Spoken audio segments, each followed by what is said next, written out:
I'm Dina Moses, and welcome to Virtual Sunapee.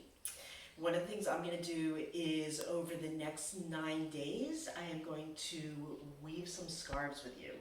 So each day I am going to show you some part of the process. If you missed the video of the day, we'll have them downloaded on YouTube to share. And here we go. All right. I am going to talk a little bit about looms now, but I will give a live stream where I go through a lot of different looms, talk about similarities, differences, what makes them good for certain things but not others later on in the week, and I'm welcome to join you, although I haven't figured out the time for that yet. Okay, why don't you, so what we're going to do is I am going to make, this is similar to the scarf that I'm going to make, and it's got ribbons in it. I don't know if you can see that. The actual colors, this is going to be a little bit different. The actual colors, I don't have this in a scarf. I do have it in a wrap fabric. It's going to have a little bit more purple in it. And the ribbons are going to be more multicolored. Okay? And I am going to use this yarn. And this is called a warping reel. And I'm going to use the warping reel to measure out the threads before they go onto the loom. I'm going to then put those threads onto this loom and thread up the loom and all that good stuff, and then I'm going to weave. I want to show you the basics of a loom and how the warp works. So why don't you come around here? This is a loom. The threads that you see going up and down are called the warp. And then in the shuttle, this black is called the weft. Now, before I ever do anything with this shuttle, there's a whole lot of steps in getting this warp onto this loom.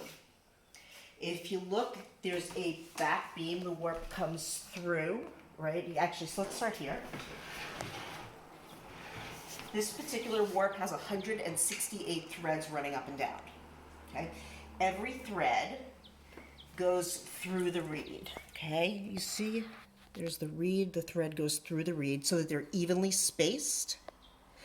The reed is on a beater, and you use the beater to push the weft into place.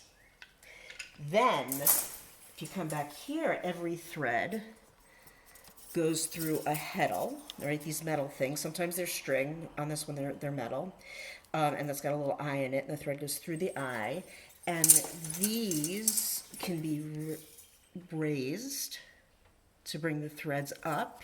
When you do that, if you look here, you're raising those threads up. These are controlled with my feet through a series of what's called jacks and lambs. And it lifts these up and down in the combinations that I want them to be lifted in.